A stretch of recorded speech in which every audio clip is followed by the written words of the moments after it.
কাল গণমাধ্যমের একটি খবর বেশ মানুষের মনে প্রতিক্রিয়ার জন্ম দিয়েছে। সেটি হলো যে শিক্ষা বিষয়ক ব্যাপার। সেটি হলো যে ক্যাডেট কলেজের, আপনারা জানেন বাংলাদেশে 12টি ক্যাডেট কলেজ আছে। সেই 12টি ক্যাডেট কলেজের আদলে 600টি ক্যাডেট কলেজের পরিকল্পনা করছে মাধ্যমিক ও উচ্চ শিক্ষা বোর্ড, মাউসি বলে যেটাকে সংক্ষেপে বলা হয়, যে তারা নাকি ক্যাডেট কলেজের আদলে 600টি প্রস্তাব আর কি আকারে আছে এখনো। এই 600টা কি, 300টা যে আসন আছে, মানে যারা ইলেক্টেড 300, সেই 300টি আসনে বা 300টা আসনই আছে, মহিলাদের তো ওইভাবে আসনটা পরে অ্যালট করা হয় বা ইয়ে করা হয়। তো 300টি আসন মানে এরিয়া, সেখানে দুটো করে, একটি ছেলেদের জন্য আর একটি মেয়েদের জন্য, সম্পূর্ণ আবাসিক ব্যবস্থা সহ। মানে ক্যাডেট কলেজ আপনারা জানেন যেটা একটা আবাসিক শিক্ষা প্রতিষ্ঠান। তো এখানে 600টি ক্যাডেট কলেজের আদলে করার কথা হয়েছে। তো বাংলাদেশে কয়েকটা রেসিডেন্সিয়াল মডেল কলেজ আছে, কিন্তু সেখানে আবার মানে নন রেসিডেন্ট এরাও পড়তে পারেন। জাহাঙ্গীরনগর বিশ্ববিদ্যালয় আছে পাবলিক সেক্টরে, যেটা সম্পূর্ণ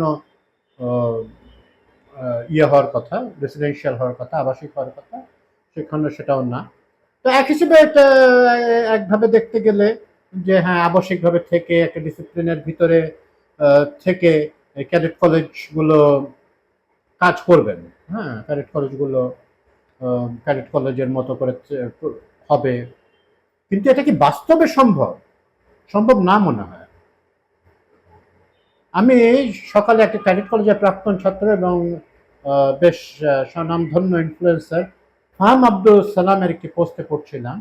উনি নিজে ক্যাডেট কলেজের প্রাক্তন ছাত্র, যেমন বললাম, যে উনি বলেছেন যে এটা কোনোভাবেই এটা সম্ভব না। মানে I totally agree with.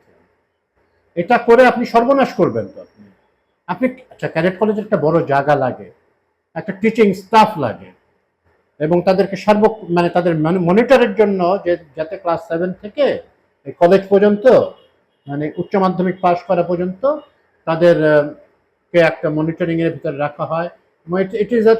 It is a tough life for students. কিন্তু আমাদের ক্যাডেট কলেজগুলো অনেক ব্রিলিয়ান্ট স্টুডেন্ট বা তাদের অনেক ব্রিলিয়ান্ট প্রোডাক্টস আছে, যারা বাংলাদেশের বিভিন্ন সেক্টরে তাদের নাম উজ্জ্বল করেছে। কিন্তু এটা হয়েছে, যেমনটি ফাহাম আব্দুল সালাম পয়েন্ট আউট করেছেন, যে এটা সম্ভব হয়েছে এই কারণে যে ক্যাডেট কলেজের সংখ্যা সীমিত ছিল, 10টি 12টি ছিল, 12টি, এখন তো 12টি, আগে আরো কম ছিল। হ্যাঁ, প্রথম হয়েছিল ফৌজদারহাট ইয়েতে, চিটাগং। তো সেরকম আদলে, আচ্ছা আদলে বলতে কি বোঝায়, মানে ওরকম খেলার মাঠ থাকবে, ওরকম রেগুলার পিটি প্যারেড করবে, ওরকম টিচার সিলেক্ট করা হবে যারা বেশ উন্নত মানের দেওয়া হবে, এবং সেনাবাহিনীর একটা সার্বক্ষণিক ডাক্তার থাকতে হবে, একটা হাসপাতালের মতো থাকতে হবে। এই ইনফ্রাস্ট্রাকচারের কথাও কি চিন্তা করেছেন? শুধু ইনফ্রাস্ট্রাকচার, স্টুডেন্ট এটা সিলেকশন বাদ দিলাম। আচ্ছা, আরেকটা কথা বলে নেই, ক্যাডেট কলেজের না হলেও আমাদের একটা ক্রীড়া শিক্ষা প্রতিষ্ঠান আছে জিরানিতে, ঢাকা রদরে। সেখানে থেকেও বেশ ভালো ক্রীড়াবিদ ওরা তৈরি হয়েছে, কিন্তু এগুলোর নিয়মই হচ্ছে কম থাকতে হবে। নটরডেম কলেজ, আপনি নটরডেম কলেজের আদলে আপনি আরো 80টা নটরডেম কলেজ করলে কি, এটা আমার নিজের কলেজ বলেই বলছি এমন না, নটরডেম কলেজের একটা সুনাম রয়েছে, সেখানে লেখাপড়া ভালো হয়, এবং এখান থেকে বুয়েট বা ঢাকা ইউনিভার্সিটি এবং দেশের বাইরে নানা জায়গায় নটরডেম কলেজের স্টুডেন্টরা খুব ভালো পারফরমেন্স করেন, এবং তারা ভর্তি হতেও তাদের সহজতর হয় মিশনারি স্কুলগুলো। তো এটা কি সম্ভব? সেই 80টা নটরডেম করলে কি ডাইলুটেড হয়ে যাবে না? আর এটা কি সম্ভব, এত স্টাফ আনা, এত টিচার্স আনা, এগুলো কি সম্ভবপর কথা? তাদেরকে এবং ক্যাডেট কলেজে যে ডায়েট মেনটেন করা হয়, সেগুলোকে এই 300 আসনের সবগুলোতে 600টা ক্যাডেট কলেজের আদলে করলে আপনারা ম্যানেজ করতে পারবেন? তাদের যে ডায়েট একেবারে সাইন্টিফিক্যালি দেওয়া হয়, তাদের ম্যানার্স শেখানো হয়। ক্যাডেট কলেজ যদি আসলে হয়েছিল, প্রতিষ্ঠিত হয়েছিল যে মিলিটারিতে, হ্যাঁ, এই পূর্ব পাকিস্তান তখন ছিল, পূর্ববঙ্গ বা পূর্ব পাকিস্তান ছিল, তো সেখানে তো মিলিটারি অফিসার ক্লাস, হ্যাঁ, মিলিটারিতে কম ভর্তি। তার ওই পক্ষ থেকেও পশ্চিম পাকিস্তানেও চাচ্ছিল, মানে একটু তারাও চাচ্ছিল, একটু না ভালোভাবেই চাচ্ছিল যে বেশি একটা বাঙালি অফিসার যাতে না আসে। তারা ব্রিটিশ আমল থেকে বাঙালিদেরকে নন মার্শাল রেস ধরা হতো। সেটা মার্শাল রেস থিওরি একটু অন্য প্রসঙ্গ, এবং সেই ব্রিটিশদের এটা পাঞ্জাবি বা পাঠান ওনারাও ফলো করে বাঙালিদের নিরুৎসাহিত করা হতো। জওয়ান লেভেলে, অফিসার লেভেলে কিছু কিছু তাও ছিল। ওসমানী সাহেব ছিলেন, গনি ছিলেন, মাজেদুল ছিলেন, কিছু কিছু খাজা ওয়াসিউদ্দিন ছিলেন, কিন্তু হ্যাঁ ওরকম ওরকম বেশি একটা থাকতো না। তো এই অফিসার হবে ইস্ট বেঙ্গল রেজিমেন্ট হয়ে গেছে।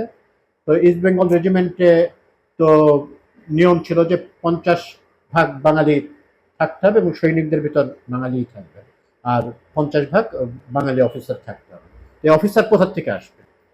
প্রথম দিকে আমাদেরও বাঙালি মুসলিম হিন্দু ওনাদের ভিতরে একটু নিরুৎসাহ ছিল আর্মিতে জয়েনের ব্যাপারে। তো এই অফিসার ক্লাস তৈরির জন্য, অফিসারের ক্যালিবারের জন্য প্রাথমিক যে ট্রেনিংটা ক্যারেট কলেজ হতো, পরবর্তীতে তার পরিধি আরো এক্সপ্যান্ড করে এবং বিভিন্ন জায়গায় যায়। এবং বোর্ড এক্সামে আমাদের সময় তো ফার্স্ট সেকেন্ড হতো, ইয়েতে কি বলে মেধা তালিকা হতো 20 জনের, স্ট্যান্ড করা বলা হতো। তো দেখা যেত যে ফৌজদারহাট ক্যাডেট কলেজের কুমিল্লা বোর্ডে তারাই সর্বোচ্চ রেজাল্ট করতো। ঢাকা বোর্ডের তখন এই ময়মনসিংহ ইয়ে ছিল, তো মোমেনশাহী ক্যাডেট কলেজের তারা সবচেয়ে ভালো করতো। এবং বিভিন্ন ক্যাডেট কলেজে সবসময় তারা এসএসসি এইচএসসি সব জায়গায় তারা খুব ভালো রেজাল্ট করতেন।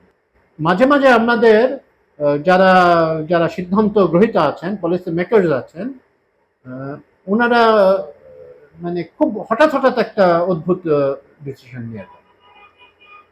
600টা ক্যাডেট কলেজ, এটা তো এমপিদের খুশি করার জন্য। এখানে তো আবার এখানে কি এমপিদেরকে ইয়ে করা হবে নাকি?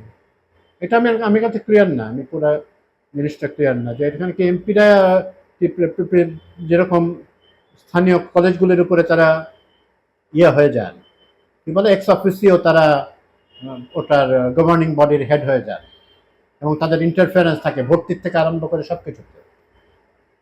তো কিভাবে করবেন আপনি এটা? কিভাবে নিশ্চিত করবেন যে স্থানীয় পর্যায়ের উপজেলা চেয়ারম্যান গিয়ে যখন হবে আর কি ইলেকশন, বা ইউনিয়ন পরিষদের চেয়ারম্যান গিয়ে এমপিকে বলবে ভাই আমার 5টা ক্যান্ডিডেট ছিল?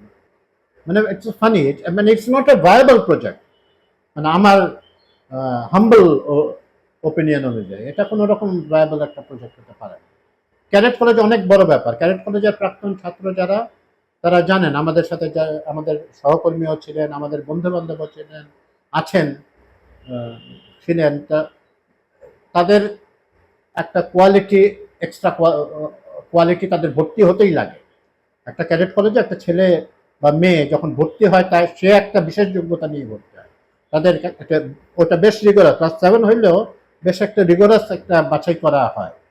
তাদের শারীরিক যোগ্যতা দেওয়া হয়, মানসিক যোগ্যতা দেখা হয়, আইকিউ দেখা হয়, ইকিউ দেখা হয়, সবকিছু দেখে দেখে তাদেরকে নেওয়া হয়। হ্যাঁ, এবং আর্মিতেও একটা বড় অংশ এখনো ক্যাডেট কলেজ থেকে যান অফিসার ক্লাসে, অফিসার যে নিয়ম। এবং ক্যাডেট কলেজ থেকে বের হলে তার আর ওই ফিজিক্যাল মানে টেস্টগুলো, সরি ফিজিক্যাল তো না, ওই যে প্রাথমিক পরীক্ষাও লাগে না।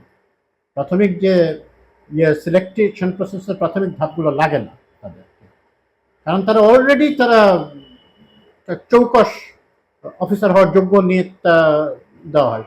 প্রথম থেকেই তাদেরকে বিভিন্ন ট্রেনিং, খেলাধুলার উপরে প্রচুর জোর দেওয়া হয়, লেখাপড়ার উপর জোর দেওয়া হয়, তাই বেঁধে স্মার্টলি টার্ন আউট কীভাবে করবে, এবং সকালে তারা ওই খাকি ড্রেস পরে তাদেরকে বিভিন্ন ড্রিলগুলো করান কারা, জেসিও লেভেলের, এনসিও লেভেলের ইয়েরা করান, সেনাবাহিনী থেকে নিয়ে এসে করেন, বা অন্যান্য বাহিনীর থেকেও নিতে পারেন। এটা আমি একদম ডিটেল জানি না, বাট আমার জানা মতে মূলত সেনাবাহিনী থেকেই নেওয়া হয়।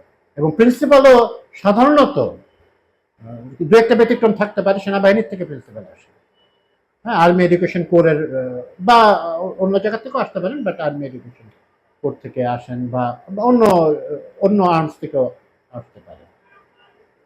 তো আর্মির আরো ইয়াতে আছে, বিভিন্ন পাবলিক স্কুল কলেজ আছে। আমি নিজে চিটগং পাবলিক স্কুল কলেজে পড়েছি যখন আমার বাবার পোস্টিং ছিল ওখানে।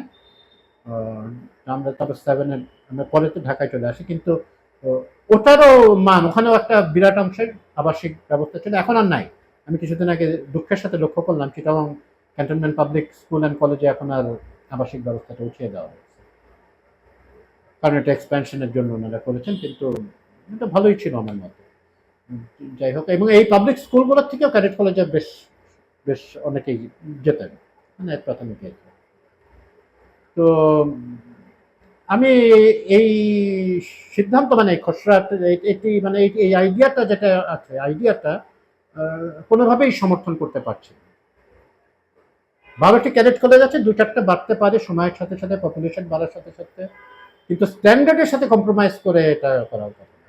আপনারা শিক্ষা ব্যবস্থায় আরো উন্নতি করা, যে ব্যয় হবে 600টা ক্যাডেট কলেজ করতে, 2টা করে পার এমপি এরিয়ায়, তার থেকে অনেক বেশি কাজ করতে পারেন।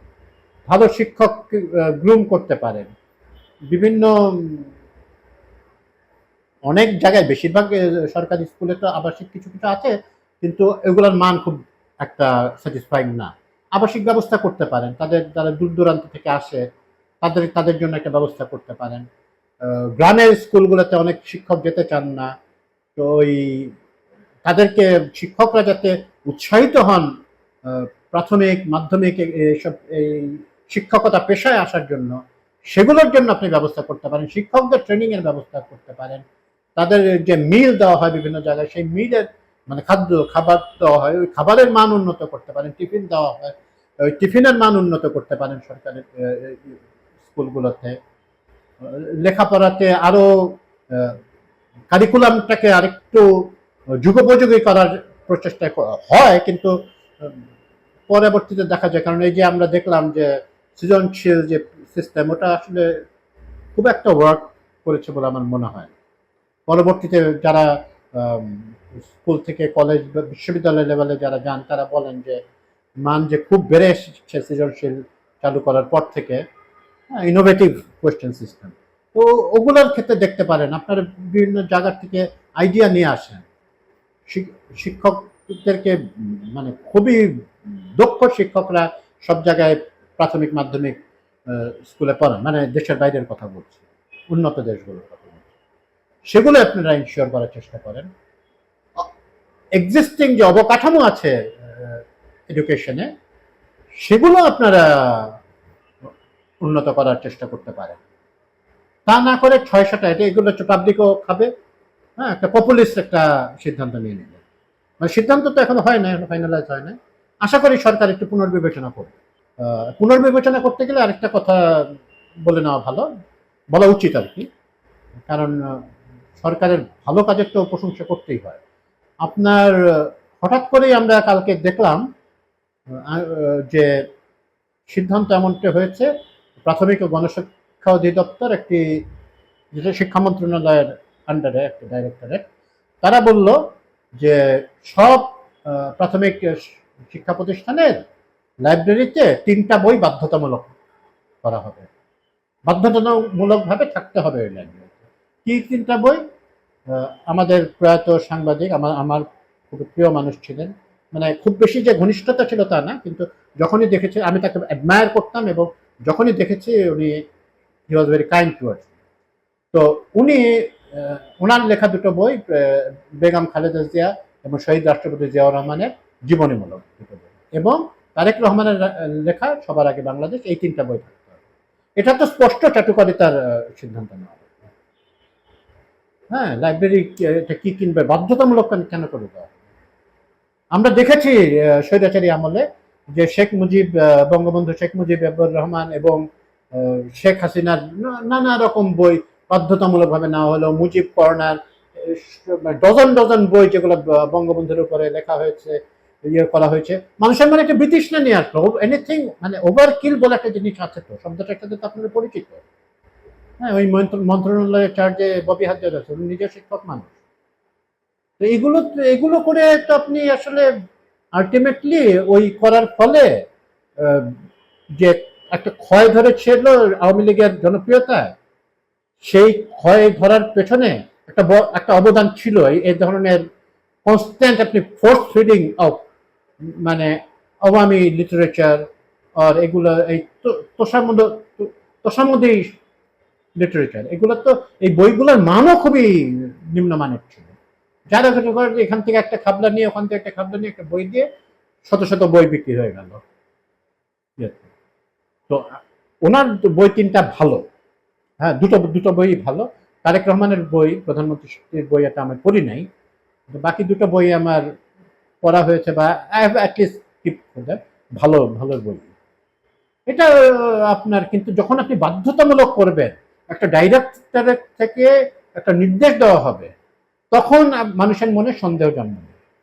কিন্তু গুড নিউজ ইজ, সরকার এই পরিকল্পনাটা, মানে এই ইয়েটা উইথড্র করেছে। আমি নিশ্চিত, প্রায় প্রায় নিশ্চিত যে প্রধানমন্ত্রী নিজেই এই ব্যাপারে উদ্যোগী হয়েছে।